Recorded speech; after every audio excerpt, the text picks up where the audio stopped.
Imagine that you have a friend named Willis. Willis likes to drink sugary drinks. He drinks about 3 to 4 sugary drinks per day. Let's say that we could take a time machine into Willis's future.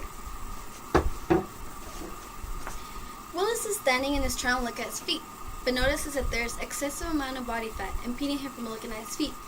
He looks to his left and notices that there is a blood glucose testing kit with his name on it, because he constantly has to check his sugar level intake.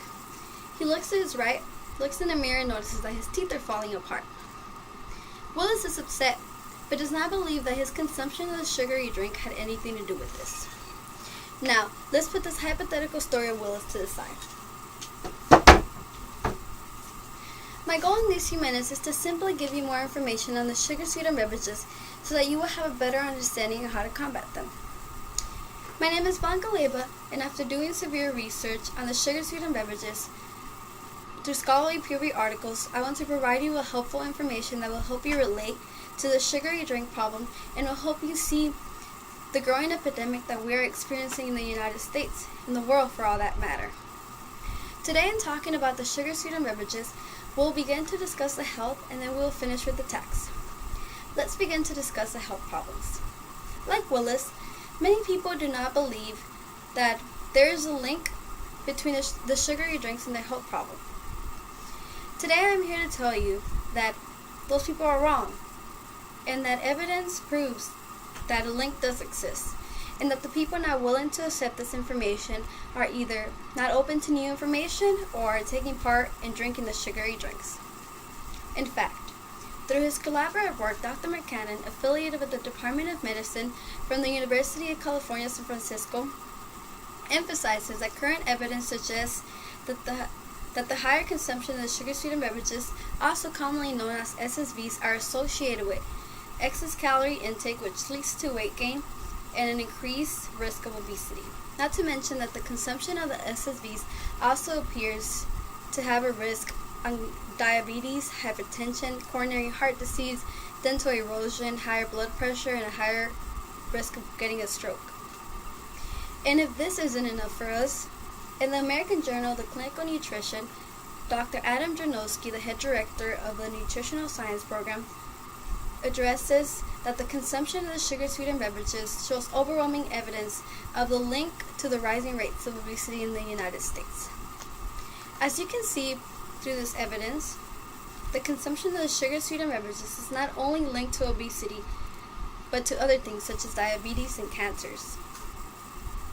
The growing epidemic that we are experiencing is having a major health impact on our nation and possibly our next generations. The link does exist.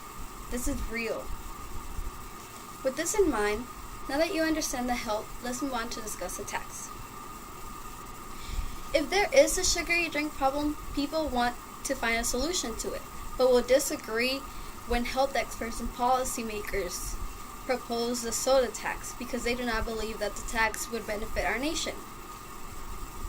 I'm here to tell you that they are also wrong, because prestigious researchers agree that the tax would only have a positive impact on our lives.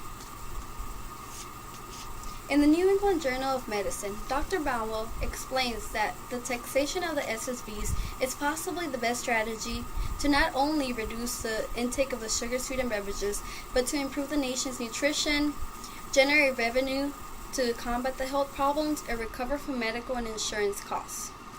Baumwoll also explains that a national tax of a penny per ounce would generate about $14 billion alone per year and about $49 billion over 3 years.